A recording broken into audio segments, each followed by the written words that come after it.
Hey, what's going on YouTube? I'm JPEX and I'm back with another video, and today I have a little bit of a rant for you, and as a fair warning, that's what this video is. And I think a lot of you probably share my frustration of the current state of gray zone warfare and why patch 5.2 has killed my performance. I'm getting 30 frames standing here in the firing range at the base, and that's only because I'm not moving around. If I moved around and shook my mouse, I would be stuck at 10 FPS. And that's not okay. I run a 4070 with a 12th generation i7 with 64 gigs of RAM. There's absolutely no reason that I should be playing a video game in 2024 that is getting me 30 frames on some of the, I run the graphic settings don't even make a difference, by the way. If you have epic or low, the only difference is one uses your CPU, the low uses your CPU, and high uses your graphics card. That's the only difference between those settings. You really don't see any frame differential between all of those settings. And so the optimization of the game itself is bad. It's in a bad spot.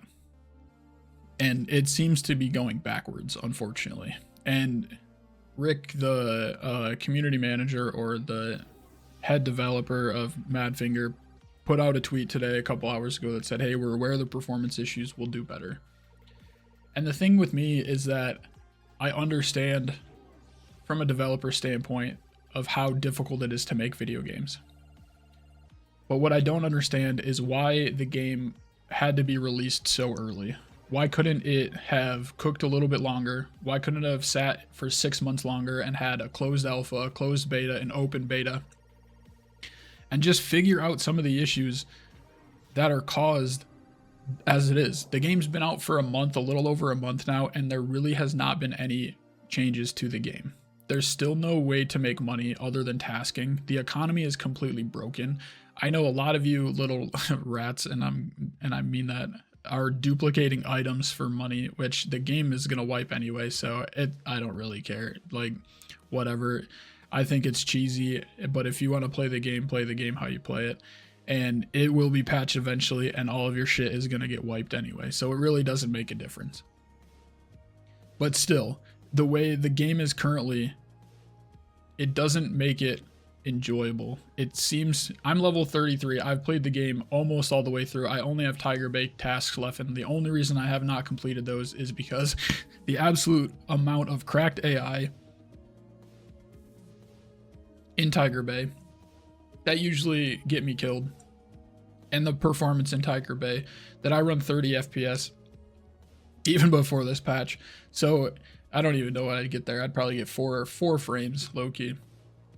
But the way the game is, it's stale. It is stale. There's no way to make money other than a couple of safes here and there, and I posted a video about this earlier, but if you lose a kit, you're down 10 to 15k just from your kit alone, and that run is going to make you only about that much. So it's tough to try and put a kit together, go to Tiger Bay, die, put another kit together, and in hopes of maybe getting your other kit back, die again from getting shot through a bush, and now you're out 2 kits and you're down money for the day. And instead of just being able to go, oh, I'll run Midnight Sapphire or Fort Nerith and get some good high tier military items to sell to the traders that'll make my money back fast, I have to stack broken guns into my backpack and hope I sell enough to make money.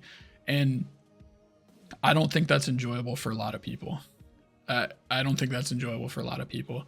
And the guns themselves, if you're not running an M4 or a Mark 18, you're at such a huge disadvantage. They don't even sell BP 545, so you can't even shoot through 3+ plates with the 545 AK. The 7.62 ammo is absolutely busted. You can't with an SKS, they don't even have ammo that can break the level 3 or the level 3 armor.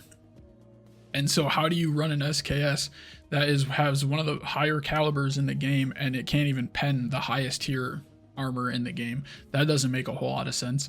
The 7.62 AK is in a similar boat, where you have one caliber that will do okay, but the absolute recoil and the way you can't even mod the gun well enough to make it that it's viable at full auto, you're gonna miss all of your bullets and waste through $100 worth of a mag trying to put something down that's 5 feet in front of you.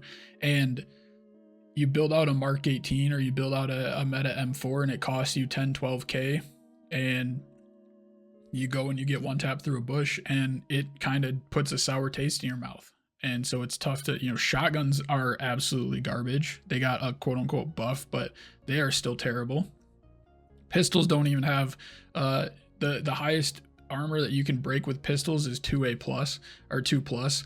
And there's no point in running anything other than an M4 or a Mark 18. And it just makes the game stale. So sorry for the rant. I hope that the developers, this isn't a bash at the developers. I know they're hard at work and they're bringing out content updates and patches and performance optimization as fast as possible. But I think that it could have waited another 6 months for this game to get released, and the player base would have been a lot happier with the state of the game. I think a lot of people would have understood that the game needed to cook a little bit longer and made the content updates that it needed. But yeah, that's my 2 cents on this, and I hope they revert this patch so I can at least play the game and bring out a couple more videos for you guys. But thanks for all the support on the previous one. I know you guys, the community has been insane on these videos, so I know you guys want to play the game. I know you guys enjoy the game, and it's hard for me to see the current state of it. And I hope that we get the game that we want eventually as well. So let me know what you think in the comments below. Like and subscribe. Hopefully I can bring out some better Gray Zone content in the next couple of days or so. But see ya.